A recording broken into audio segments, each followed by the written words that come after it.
Hello అండి, ఇవాళ నేను సేమియా పాయసం చేస్తున్నాను.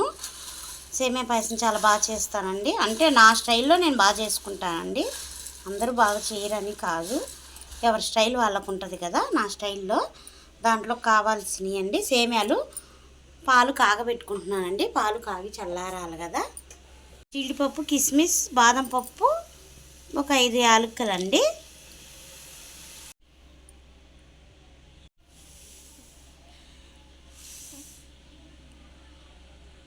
కళాయి పెట్టేసుకున్నానండి. నెయ్యి వేసుకుంటున్నాను.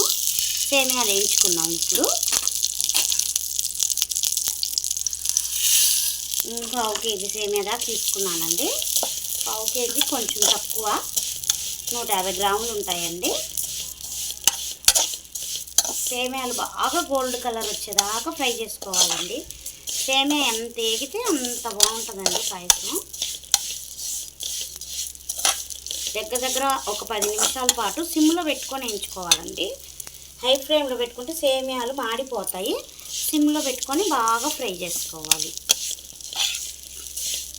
కలర్ చేంజ్ అయ్యే వరకు మనం వేయించుకుంటే చాలా బాగుంటుందండి.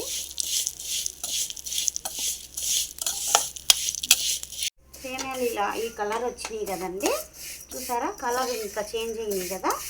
ఇప్పుడు ఒక ప్లేట్లోకి తీసేసుకున్నాం. సేమియా అంతా కొంచెం నెయ్యి వేసుకున్నానండి. ఇప్పుడు కిస్మిస్, జీడిపప్పులు వేయించుకున్నాం. బాదం పప్పు, జీడిపప్పు, కిస్మిస్ అండి 3 ఫ్రై చేసుకున్నాం. మా ఇంట్లో ఇవే ఉన్నాయండి. ఇంకా డ్రై ఫ్రూట్స్ ఎక్కువ వేసుకుంటే ఎక్కువ టేస్ట్ వస్తాయి, కానీ మా పిల్లలు అవి చూస్తే పక్కనీయండి, తినేస్తా ఉంటారు. పాలు కాగి చల్లారినాయి కదండి, కొంచెం వాటర్ పోసుకున్నాను. ఇప్పుడు మనం వేయించి పెట్టుకున్న సేమియాలు కూడా వేసేసుకున్నామండి. ఎందుకంటే ఆల్రెడీ పాలు కాగినాయి కదండి, అందుకని నేను వేయించిన సేమియా కూడా వేసేసుకుంటున్నాను. సేమియా వేసేసుకున్నాం. సేమియాలు వేసుకున్నాం కదండి, బాగా కలుపుకోవాలి. ఇది ఉడకడానికి ఎక్కువ టైం తీసుకోదండి. సేమియా తొందరగా ఉడికిపోయిద్ది. ఒక 5 లేదా 10 నిమిషాల్లో ఉడికిపోయిద్ది అన్నమాట. సేమియాలు ఇలా ఉడుకుతున్నాయండి, ఇంకా ఉడకాలి. ఆల్రెడీ ఉడికిపోయినాయండి.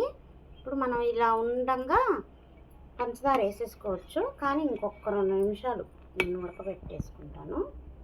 కొంతమందికి ఏమో పలసగా ఉండడం ఇష్టం ఉన్నది, కొంతమందికి ఏమో కొంచెం చిక్కగా ఉండడం ఇష్టపడతారండి. మా ఇంట్లో అయితే నేను ఎట్లా ఉన్నా తింటాను పాయసం. మా వారికి అయితే పలసగా కావాలి. మా అమ్మాయికి అయితే ఇవాళ వండింది రేపు ఫ్రిడ్జ్లో పెట్టుకొని కూల్గా తినడం ఇష్టం కదండి. ఇప్పుడు పంచదార కూడా వేసుకుంటున్నాను. సేమియా అంత తీసుకున్నాను, పంచదార కూడా అంతే తీసుకున్నానండి. నేను 1 గ్లాస్ సేమియాలు, 1 గ్లాస్ పంచదార తీసుకున్నాను. అంటే స్వీట్ ఎక్కువ కావాలనుకున్న వాళ్ళు ఇంకొంచెం వేసుకోవచ్చు. సరిపడా స్వీట్ కావాలి అనుకున్న వాళ్ళు కొలతలుగా వేసుకోవచ్చు. ఇంకా కొంచెం తక్కువ తినే వాళ్ళు ఉంటారు కదా, షుగర్ పేషెంట్లు, అలాగా వాళ్ళు ఇంకొంచెం తక్కువ వేసుకోవచ్చు అండి. నేను షుగర్ ఎక్కువ ఇష్టంగా తినని వాళ్ళు ఉంటారు కదండి, వాళ్ళు నేను చెప్పేది తక్కువ వేసేసుకోవచ్చు. నేనైతే ఇప్పుడు సమానంగా వేసాను 2. షుగర్ కూడా కరిగిపోవాలి. సేమియా పాయసం సింపుల్గా చేసేసుకోవచ్చు అండి. రానోళ్ళు కూడా ఉండరు, బ్యాచిలర్స్ కూడా తొందరగా ఈజీగా చేసేసుకోవచ్చు.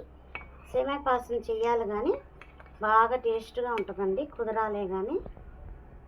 వేయించి పెట్టుకున్న డ్రై ఫ్రూట్స్ వేసేసుకుంటున్నానండి. ఇప్పుడు స్టవ్ ఆపేసేసుకున్నాం. పాయసం రెడీ అయిపోయిందండి. కొంచెం చల్లారాక చూపిస్తాను మీకు. సేమియా పాయసం రెడీ అయిపోయిందండి. స్టవ్ ఆపేసుకున్నాను. చల్లారాక ఇంకా చిక్కబడిద్దండి. నా వీడియో కనుక మీకు నచ్చితే లైక్ చేయండి, షేర్ చేయండి, సబ్స్క్రైబ్ చేయండి, సపోర్ట్ చేయండి.